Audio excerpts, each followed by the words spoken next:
ऊंचे ऊंचे हिम शिखरों, गहरी संकरी नदी घाटियों में टेढ़ी मेढ़ी बलखाती कल कल कर प्रभावित नदियों, हरी भरी वनस्पतियों से युक्त केदारखंड एवं मानसखंड वाला क्षेत्र उत्तराखंड अनुपम प्राकृतिक सौंदर्य समेटे हुए है।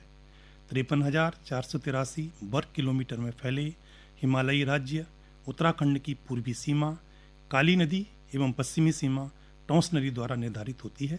हिमालय की गोद में अवस्थित उत्तराखंड एक जीवंत स्थलाकृति वाला राज्य है, जिसका दुर्गम घाटियों, हरे भरे बुग्यालों, सीढ़ीदार खेतों, नदियों के समानांतर बनी सड़कों से लेकर ग्लेशियरों तक प्रकृति प्रदत्त कण कण देखने लायक है। उत्तराखंड के विस्तृत एवं शक्तिशाली ग्लेशियर राज्य एवं राष्ट्र को ताज़ा स्वच्छ जल उपलब्ध कराने के महत्वपूर्ण स्रोत हैं। उत्तराखंड के हिमाच्छादित ग्लेशियर न केवल सतत बहानी नदियों को पोषण देते हैं, बल्कि वे लोकप्रिय पर्यटन आकर्षण भी हैं। जैसा कि हम जानते हैं, भूमध्य रेखा से ध्रुवों की ओर जाने पर तापमान घटता जाता है और ग्लेशियर बनते हैं। हिमालय की ऊंचाई ज़्यादा होने से उस क्षेत्र में तापमान घट जाता है, जिस कारण ऊंचाई वाले क्षेत्रों में लंबे समय तक हिम के जमाव से ग्लेशियर बनते हैं। अतः ग्लेशियर बर्फ के संघनन एवं पुनः क्रिस्टलीकरण द्वारा निर्मित बर्फ का एक बड़ा पदार्थ है, जो अपने वजन के तनाव के तहत धीरे धीरे ढलान से नीचे या रेंगते हुए बाहर की ओर बढ़ता है। ग्लेशियर प्रायः दो प्रकार के होते हैं, महाद्वीपीय ग्लेशियर और अल्पाइन ग्लेशियर। महाद्वीपीय ग्लेशियर विस्तृत क्षेत्र एवं अल्पाइन ग्लेशियर पहाड़ियों तथा घाटियों में मिलते हैं। वर्तमान में पृथ्वी का 10% भाग ही ग्लेशियर की बर्फ से ढका है। भारतीय हिमालय में 9,775 ग्लेशियर हैं, जिनमें से 968 उत्तराखंड में हैं, जो 2,857 वर्ग किलोमीटर क्षेत्र पर फैले हैं तथा इनके द्वारा राज्य का 1.88% भूभाग घिरा है। उत्तराखंड हिमालय की नदियों में औसत नदी प्रवाह का 6 से 45% तक हिम नदों से पिघला जल होता है, जिसकी मात्रा गर्मियों में 65 से 70% तक हो जाती है। उत्तराखंड के प्रमुख ग्लेशियरों को यदि हम देखें तो उत्तराखंड में 6 जिलों उत्तरकाशी, टिहरी, रुद्रप्रयाग, पिथौरागढ़, चमोली एवं बागेश्वर में कुल 24 महत्वपूर्ण ग्लेशियर हैं। उत्तरकाशी जिले में 4 मुख्य ग्लेशियर हैं, यमुनोत्री, गंगोत्री, डोरियानी और बंदरपूछ। इनमें गंगोत्री ग्लेशियर चौखंबा चोटी के पश्चिमी ढाल से 30 किलोमीटर की लंबाई एवं 2 किलोमीटर की चौड़ाई में फैला है। उत्तराखंड का सबसे बड़ा ग्लेशियर है। रक्तवर्ण, श्वेतवर्ण, नीलांबर, पीला पानी एवं चतुरंगी इसके सहायक ग्लेशियर हैं, जिनका रंग चारों ओर की चट्टानों से निर्धारित हुआ है। यह गंगा की सहायक भागीरथी नदी का उद्गम स्रोत है एवं गंगोत्री राष्ट्रीय उद्यान इसी ग्लेशियर के समीप स्थित है। डोरियानी 5 किलोमीटर की लंबाई एवं 400 मीटर की चौड़ाई में फैला हुआ एक अन्य हिमनद है। इसके अतिरिक्त बंदरपूछ भागीरथी चोटी के उत्तरी ढाल पर 12 किलोमीटर की लंबाई में यमुना घाटी में अवस्थित है। यमुना नदी का उद्गम इसी ग्लेशियर से होता है। टिहरी जिले में खतलिंग एकमात्र प्रमुख ग्लेशियर है, जो भिलंगना नदी का उद्गम स्रोत है। रुद्रप्रयाग जिले में 2 प्रमुख ग्लेशियर केदारनाथ एवं चौराबाड़ी हैं।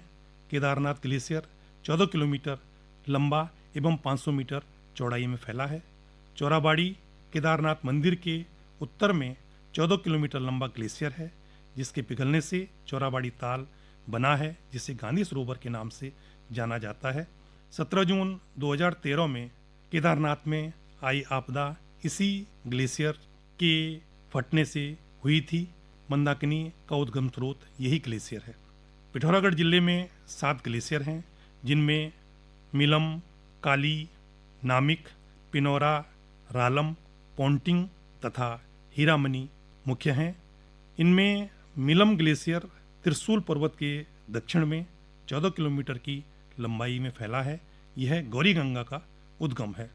नामिक ग्लेशियर 3 किलोमीटर की लंबाई में फैला है, जो रामगंगा का उद्गम स्रोत है।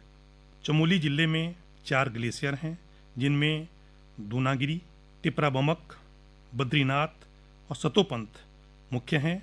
सतोपंथ 13 किलोमीटर की लंबाई में फैला है, जिसके दक्षिण पूर्व में नीलकंठ पर्वत स्थित है। यह अलकनंदा नदी का उद्गम स्रोत है। बागेश्वर जनपद में 6 ग्लेशियर हैं, जिनमें बागनी, मैकटोली, सुखराम, सुंदरढुंगी, पिंडारी और काफनी हैं। इनमें पिंडारी ग्लेशियर 30 किलोमीटर लंबा तथा 400 मीटर चौड़ा नंदा देवी एवं नंदाकोट चोटियों के समीप स्थित है। यह पिंडर नदी का उद्गम स्रोत है।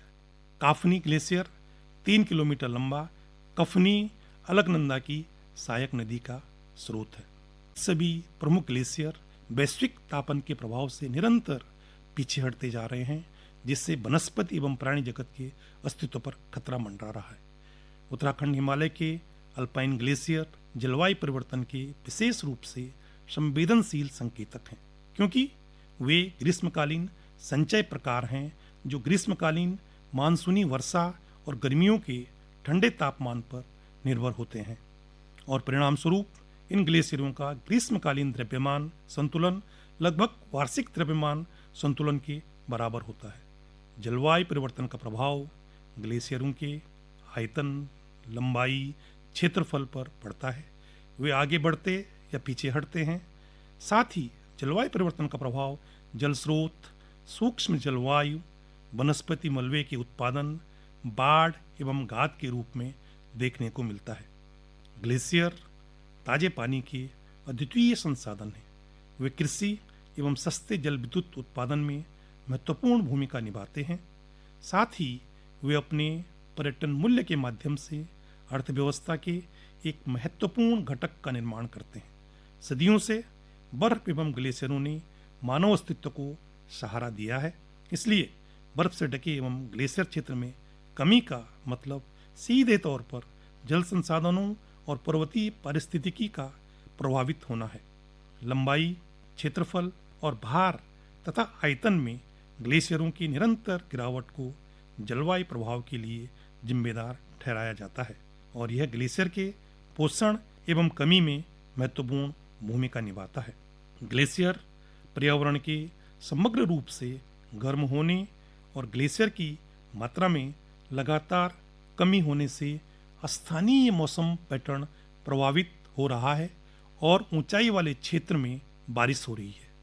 हिमरेखा प्रतिवर्ष अधिक ऊंचाई की ओर बढ़ रही है, जिससे डाउन स्ट्रीम के ग्लेशियर कैचमेंट की कमी, भंडारण क्षमता पर प्रतिकूल प्रभाव पड़ता है, क्योंकि पर्याप्त बर्फ आवरण न होने से या बर्फ अवधि कम होने से स्प्रिंग रिचार्ज करने के लिए पर्याप्त नमी कैचमेंट में नहीं जा रही है। बर्फ की मात्रा कम होने से पर्वतीय क्षेत्र, हिमस्खलन, भूस्खलन, ग्लेशियर फटने जैसे कई खतरों का जोखिम और घटनाएं बढ़ गई हैं।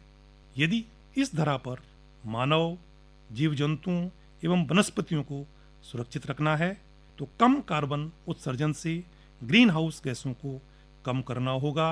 यही एकमात्र उपाय अपनाना श्रेयकर एवं आवश्यक होगा, जिसके लिए अंडर्स, पिंडर्स, स्वेदर्स, उद्भिज के मध्य सामंजस्य एवं संतुलन स्थापित करना परम आवश्यक है। अन्यथा ग्लोबल वार्मिंग की वजह से केवल ग्लेशियरों को ही नहीं बल्कि संपूर्ण मानव सभ्यता को खतरा उत्पन्न हो जाएगा।